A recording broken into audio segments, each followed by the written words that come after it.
Waspadai lonjakan inflasi, volatile food jadi perhatian Pemkot bersama Pemkab Maluku Tengah. Pemerintah Kota Ambon terus melakukan langkah mencegah laju inflasi di Kota Ambon melalui kerjasama dengan pemerintah Kabupaten Maluku Tengah. Tujuannya untuk mewaspadai lonjakan inflasi akibat dari kenaikan harga bahan pangan volatile food. Kerjasama volatile food itu dilakukan dalam bentuk penandatanganan Memorandum of Understanding atau MOU oleh penjabat Wali Kota Ambon Badewin Watimena dan penjabat Bupati Maluku Tengah Muhammad Marasabesi berlangsung di Balai Kota Ambon dalam apel pagi yang digelar pada Rabu 15 Februari. Penjabat Wali Kota Badewin Watimena mengatakan faktor utama penyebab tingginya inflasi di Kota Ambon bersumber dari kelompok harga bahan makanan atau volatile food dibanding dengan administrated price dan inflasi inti. Kondisi ini tidak terlepas dari keterbatasan daya dukung Kota Ambon dalam memenuhi kebutuhan pangan masyarakat. Tantangan lainnya adanya ketergantungan Kota Ambon terhadap daerah lain dalam memenuhi kebutuhan, terutama kebutuhan bahan pangan. Dijelaskan saat ini komoditas pertanian di Maluku Tengah terbilang surplus. Diharapkan kelebihan hasil panen dapat dialokasikan ke Pemkot Ambon. Watimena mengatakan pihaknya telah menempuh berbagai upaya untuk menekan angka inflasi di Kota Ambon. Misalnya dengan menggelar pasar pangan murah beberapa waktu lalu yang melibatkan Dinas Perindustrian dan Perdagangan, distributor, dan bulog. Selain dengan Maluku Tengah, Pemkot Ambon juga menjajal kerjasama dengan Pemkab Buru, bahkan dengan Kabupaten Bantaeng, Sulawesi Selatan dalam waktu dekat.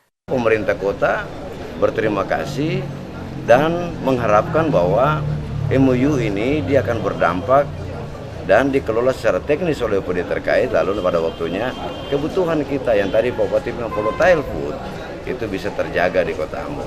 Minimal cili, bawang, kemudian sayur-sayuran. Ya, ini kalau terus disuplai dengan baik ke Kota Ambon, pasti harga terjangkau, harga terjaga, stabilitas harga terjaga sehingga tidak naik ya tanpa dikendalikan. Kita bisa kendalikan hari ini kalau misalnya disuplai dari pemerintah Kabupaten Maluku Tengah. Saya rasa ini hal yang luar biasa karena saya selalu ingin satu hal ini saja nih, kerjasama dengan pemerintah kabupaten kota yang lain.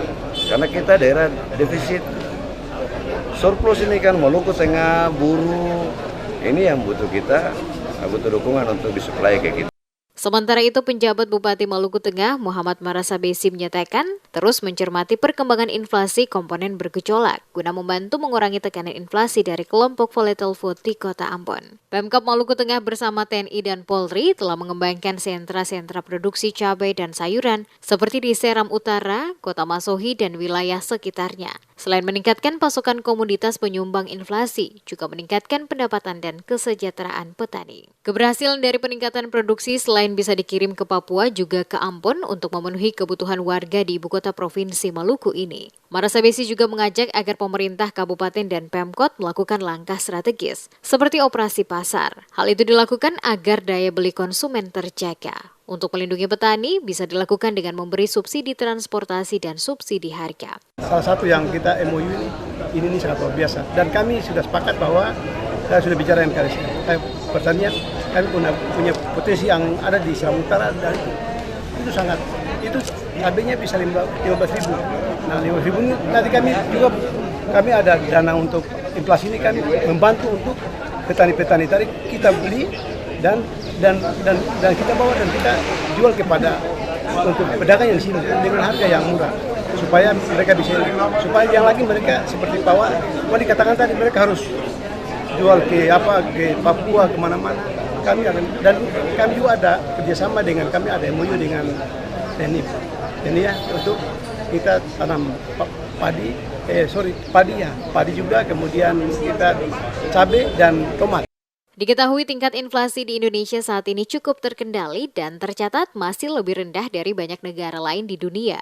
Capaian ini merupakan hasil sinergi yang baik antara pemerintah pusat, Bank Indonesia, dan pemerintah daerah sebagai tim pengendalian inflasi pusat dan daerah yang melakukan extra effort dalam mengimplementasikan berbagai program kebijakan pengendalian inflasi. Untuk mengendalikan laju inflasi, Presiden Joko Widodo memberikan 5 arahan dalam menjaga stabilitas harga dan meningkatkan ketahanan pangan, sehingga mendukung daya beli masyarakat dan pemenuhan ekonomi nasional. Pertama, memperkuat identifikasi sumber tekanan inflasi di daerah melalui pemanfaatan data makro dan mikro serta data detail. Kedua, memperluas kerjasama antar daerah atau KAD guna mengurangi disparitas pasokan dan harga antar wilayah. TPIP dan TPID perlu mengidentifikasikan wilayah surplus dan defisit, serta menjadi fasilitator untuk mendorong kerjasama antar daerah dalam pengendalian inflasi. Ketiga, menurunkan biaya transportasi dengan memanfaatkan fasilitas distribusi perdagangan antar daerah, dan termasuk menurunkan harga tiket pesawat dengan menambah jumlah pesawat. Keempat, mengoptimalkan penggunaan anggaran belanja tidak terduga untuk mendukung upaya pengendalian inflasi daerah. Kelima, mempercepat penyerapan anggaran pendapatan dan belanja daerah atau APBD untuk mendukung pertumbuhan ekonomi daerah. Arahan tersebut merupakan strategi yang perlu ditempuh di tengah tantangan global, berupa ketegangan geopolitik yang masih berlangsung, gangguan mata rantai pasokan global, dan pelaksanaan kebijakan proteksionisme di berbagai negara yang berdampak pada peningkatan inflasi global termasuk Indonesia.